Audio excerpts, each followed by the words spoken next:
Magandang araw mga kaibigan. Bigyan natin ng reaction opinion itong balita ni Corina Sanchez sa Bilyonaryo News Channel. Tungkol ito sa napipintong pagre-resign ni ICI Special Advisor General Rodolfo Azurin. Wala na, palubog na ang barko ng ICI na ito. ICU na bumurong kumalas na rin umano sa dating PNP Chief Rodolfo Azurin Jr. matapos ang pagbibitiw ni Babe Singson.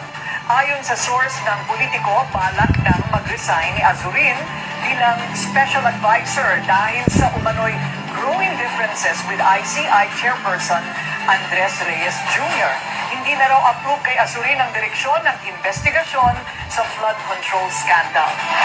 ICU na bumurong kumalas na rin umano sa dating PNP Chief Rodolfo Azurin Jr. matapos ang pagbibitiw ni Babe Singson. Ayon sa source ng politiko, balak nang mag-resign ni Azurin bilang Special Advisor dahil sa umano'y growing differences with ICI Chairperson Andres Reyes Jr. Hindi na raw approve kay Azurin ang direksyon ng investigasyon sa flood control scandal. Okay, so sunod-sunod na sila. Bago itong pag-resign ni dating Secretary Rogelio Babe Singson, isiniwalat na ni Congressman Edgar Erese a month ago na may nakausap siyang commissioner na nagbabalak mag-resign. So, nung una, hindi pinangalanan ni Congressman Edgar Erese. So, ito ngayon, 3 or 4 days ago, nag-announce na ipaalam na talaga na effective December 15, magre-resign na si Secretary Babes Singson. So, big sabihin, totoo yung unang sinabi ni Congressman Edgar Erese na mayroong nagbabalak mag-resign. So, anong dahilan ng pagre-resign niya is sinabi lang na health concerns. Kaya lang, may lumalabas na pahayag ni Commissioner or Secretary Singson, according to Congressman Edgar Erese, na why would I risk my family and my health just to solve the problems of Malacanang? So, hindi na nakatiis. Lalo na, dinitalye pa niya yung kawalan ng pondo nitong ICI na ito. Dahil hanggang dyaryo lang daw ang pondo, halos lahat ng volunteers ng ICI kanya-kanyang gamit ng sariling pera. Ano ba yan? O yun, pinatutuhanan ni Mayor Benji Magalong na nung nandun pa siya sa ICI, nakagastos siya around 30,000. So, makita mo, daming problema nitong ICI. Na, kung tutuusin mo, ito naman sana ang pampabawi ng imahe ni Pangulong Marcos. Ito sana ang kanyang baraha para mapatunayan niya sa publiko na wala siyang itinatago, wala siyang kinalaman. Kasi, sabi ng Malacanang, sabi ng Ticler, magpasalamat daw tayo kay Pangulong Marcos dahil siya yung whistleblower. Well, nung mahiya naman kayo, sabi niya sa kanyang sona, medyo maraming natuwa. Isa na ako sa natuwa. Lalo na nung inorganize niya ang ICI at nandyan si Mayor Magalong, nandyan si dating Secretary Babe Singson, dalawang matitino sa pananaw ko itong dalawa. Nakita ko na parang totohanan na ito. Kailangan wala. Pakitang tao lang pala.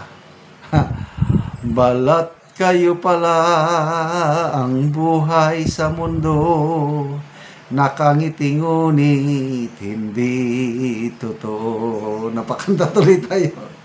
Magandang bulaklak ang siyang katulad mo, ngunit paglapit mo ay walang bango. Oh, balat kayo lang pala itong ICI na ito. Dahil wala na eh. Oh, bakit magre-resign itong si General Azurin? Magkaiba ang pananaw nila sa chairman. Ay kung ako si General Azurin at magkaiba ang pananaw namin, siyempre ang masusunod yung chairman. Ako, advisor lang ako, I had to go. So, ano ba? Ito na, pinakamalaking dagok. Yung pahayag ni Ombudsman Remulla na in 1 or 2 months from now, wala nang saysay ang ICI. Dahil ang ombudsman na daw ang mag-take over sa pag-iimbestiga. Actually, totoo nga naman eh. You do not need to create an ICI. Kasi, ayan, meron tayong Department of Justice. Mayroon tayong NBI. Nandyan na yung ombudsman. Pwede nang imbestigahan. Kaya lang, yun nga, pakitang tao ang ICI parang pampapogi na it turns out na lalo silang nasira dahil ito ang lumalabas ang daming kapalpakan sa ICI.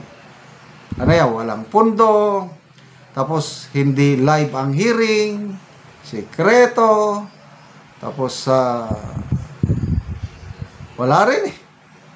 Oh, hanggang recommend lang siya ng recommend sa ombudsman, ang ombudsman pa rin ang gumagalaw. Kaya ako, agree ako, yung sabi ni Ombudsman Remulla na wala na, tanggalin na yung ICI na yan, ombudsman na lang. So, ano pa? Yung batas, o yung bill, meron ng nakabingbing bill, both houses of Congress, na mag-establish ng independent commission on infrastructure corruption para something like that, na ayaw i-certify na urgent ng Pangulong Marcos. Ibig sabihin, hindi siya interesado ng komisyon na may kapangyarihan. Ibig sabihin, hindi siya tutuhanan nga habulin ng mga ano. Hanggang ICI lang siya na ngayon gusto niya nang ipatigil through Ombudsman Remulla. Salamat mga kaibigan sa inyong pagsubaybay sa ating channel. Nakakatulong kayo ng malaki sa tribong Talandig ng Bukidnon dahil ang income natin sa channel na ito pantulong sa tribo. Namimigay tayo ng livelihood assistance sa kanila, nagpapatanim ng saging lakatan at Arabica coffee. Panoorin nyo ang video na ito. Hello mga ka-viewers, live na karon sa mag-spray sa iyang kape nga si Pastor Pedro kay nang upat na kabulan.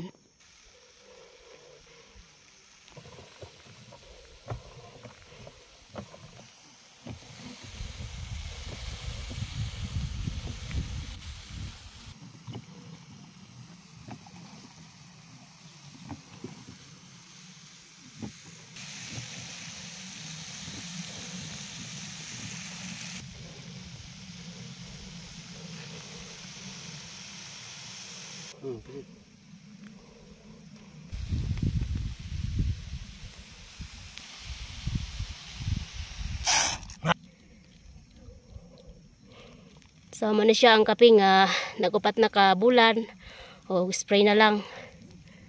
Sprayan siya. So 30 na ni sila kapamilya ang nananom og kape. Og nigabat og 16,900 ka seedling.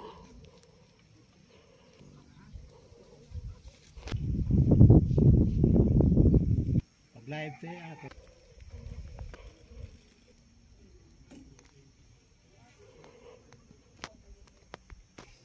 So kapasalamat ko sa kape nga akong tanom nga nag-abot na og upat ka bulan.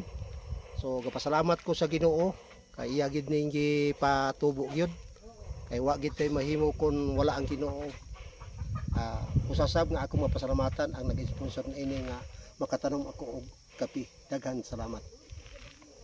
So, aron sab nga makatabang sab ni sa ako sa pagsuporta sa akong mga apo kay naaman ang akong mga apo sa akong panimalay usapod nga akong suportaan. So magamit kini og mangunod na ugma nga makatabang sa ako bisan pa sa pagsuporta sa akong mga apo nga ga-eskwela na college. Salamat gyud kaayo. Sige, salamat pod.